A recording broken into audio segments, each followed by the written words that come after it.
Hello and welcome to Network Africa with me, Cynthia Ray. We're going to be focusing on security today as well as power supply. First of all, we start with security. The war against the Boko Haram insurgency is still on with collaborative efforts amongst Nigeria, Niger, Chad and Cameroon. The regional heads are seeking to pin down Boko Haram within Nigeria's borders ahead of a ground and air offensive by a regional task force due to start from the end of next month. The Islamist group, which has killed thousands of people in a 6-year insurgency in Nigeria, has fought fierce battles with the three countries' armies in southern Niger and northern Cameroon near Nigeria's borders in recent weeks. Chadian forces have made incursions into Nigeria to push back the jihadist fighters, and hundreds of whom have been killed.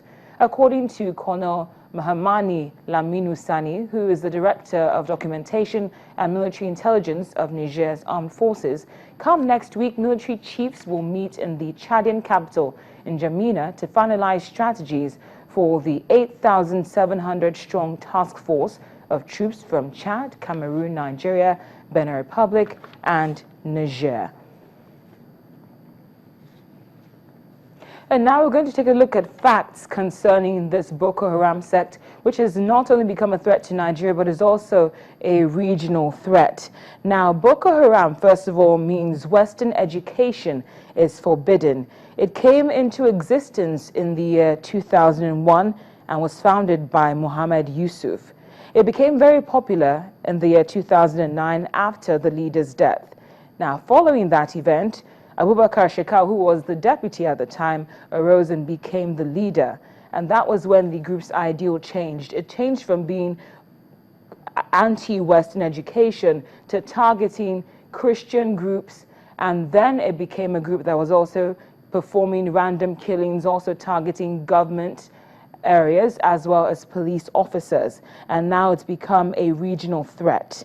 Now, one very important fact is that it is a regional threat, which is why leaders have been meeting in Niger and Cameroon and will also be meeting to finalize their strategy during the course of this week. And the bounty for the current leader, who was formerly the deputy, now stands at $7 million in the United States. Now, there are various schools of thoughts concerning what the Boko Haram sect is all about. We believe that it's based on how the group has developed. The first school of thought is that it's anti-Western education. That was the group's ideal, which also could be seen in the meaning of its name, which is Western education is sinful or forbidden. Another school of thought, which ended up developing, was that it specifically began to target members who were Christians, members of Nigeria who were Christians, after the murder of its founder and some group members. Now, the current school of thought, based on what analysts believe, is that it's an anti-stability group, meaning that they simply get a kick out of causing peril to and destabilizing the nation and now the region, especially with what we've seen in recent times with the kidnapping of well over 200 girls, targeting members of the public who are Muslim or non-Muslim, etc. Now, similar enemies also threatening the likes of Iraq and Syria, and most recently Libya and Egypt, to mention a few, which is why Egypt and Libya have asked the United Nations Security Council to lift an arms embargo on Libya, impose a naval blockade on areas not under government control, and help build the country's army to tackle Islamic State and other militants. Libya has descended into factional fighting, leaving the country almost lawless nearly 4 years after the fall of Muammar Gaddafi. Two competing governments, backed by militia brigades, are scrambling for control of the oil-producing country, and the chaos has created havens for Islamist militants. The Security Council met to discuss Libya after Islamic State released a video showing the beheading of 21 Egyptian Coptic Christians. Egypt responded to the killings with airstrikes on Monday on militant camps, training sites and arms storage areas in Libya. Now, you might be wondering why Libya is of interest to the Islamic State all of a sudden? Well, here's what some analysts believe are the reasons. Number one, there's no functioning central government, and that means there's no real Libyan armed forces. And it's a chaotic situation in that there's an opportunity for the Islamic State group to grow. Now, another reason is that a civil war is ongoing, and that civil war has provided a space in which the Islamic State has been able to take root and potentially expand. Another reason is that ISIS is trying to gain an upper hand by exploiting the political vacuum in a country with two opposing regional governments, as well as a variety of well-armed and self-interested militias. The operational strength and shifting allegiances of various tribal brigades and jihadist militias has kept the regional governments in Tripoli and Tobruk on a tenuous footing and provided an opening for a group as fierce and committed as the Islamic State. It's been estimated that ISIS has an upper limit of a few thousand fighters in Libya, and many of them have gained valuable military experience fighting alongside ISIS in the Syrian civil war. Joining us now via Skype is the Voice of America's Jeffrey Young, who's an expert in security matters. Jeffrey, thank you so much for speaking with us on Network Africa. It's a pleasure to join you again. Thank you. Now, we're looking at security today, and groups like ISIS and Boko Haram usually start with a focus in terms of territory, and then we start to see that they expand. For instance, the latter started with northeastern parts of Nigeria, and then also the Iraq and Syria, as regards ISIS, that was their target. But what is the reason for the expansion, like we've seen with ISIS in Libya and the Boko Haram sect, for instance, which was just in northern Nigeria, then Nigeria, now a regional threat to the likes of Niger, Chad, and Cameroon? You can take Boko Haram and the Islamic State, Daesh, and similar groups, insurgent groups, terrorist groups, and you can strip all of this conversation down, and only one word remains: power. The Islamic State wants power. They use Islamism, they use the call to a caliphate, they use this call to religious upbringing as a means of getting people to do their bidding. The head of the Islamic State, the core group at the very top of the Islamic State, which is also true with Boko Haram, they want power. They use Islam as a way to recruit. So people will fight on their behalf. In order for them to achieve power, they need people to do their bidding. And that's what this is all about. Ultimately, the leaders of both groups, and any of these insurgent groups, they want to be in charge. And why? First of all, because this is an essential human condition. Human beings have certain flaws: pride, greed, a lust for power. It's all true. And that's what this is all about. In the Islamic State circumstance, by taking control of this large area between Iraq and Syria, they have taken control of a massive oil revenue stream. So not only do they want the power, but then they want the funding to maintain themselves in power. Boko Haram, look at Nigeria. Look at how mineral rich, how wealthy Nigeria is in terms of its raw materials and other factors. By seizing power in Nigeria, Boko Haram gains it all. They have the power. They control. This speaks to the lust for power, that basic flaw in the human condition. I think that's the best explanation I can offer. Strategies of these extremist groups are not rigid either. I mean, like the Boko Haram sect, which was against Western education, and then Christians, and then random mass killings, and then kidnapping.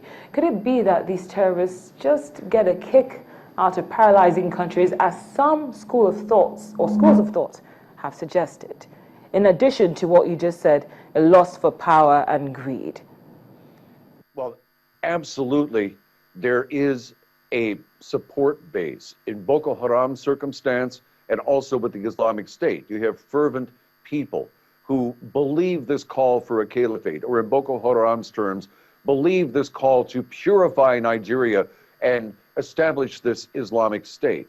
And it's all a ruse. All of these activities, the murdering of people, etc., this inflames their support base. The radical Islamists who support both groups, both Daesh and Boko Haram, when they see the murder of Christians, etc., this plays to their emotions. It exploits their emotional base and gets them to do the bidding of the core control people in both of these groups to further, once again, the goal of taking power and keeping it. Now, just before I let you go, Jeffrey, we've seen collaborative efforts in addressing these terrorists, like the U.S.-led coalition against ISIS and also regional coalition against Boko Haram. Is the collaborative efforts the best way to go about handling these cases, or are we missing something here? Well, there has to be a concerted addressing of the underlying factors that allow these sorts of insurgent, terrorist, destabilizing groups to exist. I'll give you the Iraqi example. If the government that was established at the fall of Saddam Hussein, the government that stood up in 2005, and Dawa Party and Nouri al-Maliki, if they were not exclusionary, if they had not pushed everyone else but themselves away from the table, away from the basket of treats, away from the goodies, by excluding people, you enrage people and you incur a response, a violent response. The same thing is going on in Nigeria. And this is part of what Boko Haram's strategy is. Do you agree? I agree. Good. Jeffrey, what can I add to this?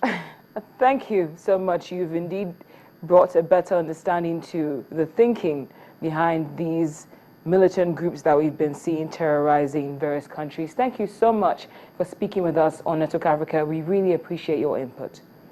My pleasure. We'll go on a quick break now on Network Africa. When we come back, we're looking at the issue of power supply, not just in Nigeria, but in Ghana and South Africa. Please stay with us. Welcome to the Channels TV app for the Android phone platform. Click on the Channels TV icon to get started. Get the latest news and stories. That's not all. We have the eyewitness section. So to do that, click on Post, select Change Media to send an image or video, enter your username, report title, and report description. Click on the post icon and your message will be delivered and could be used if it's newsworthy. Channels TV app for the Android phone platform. The news at your fingertips.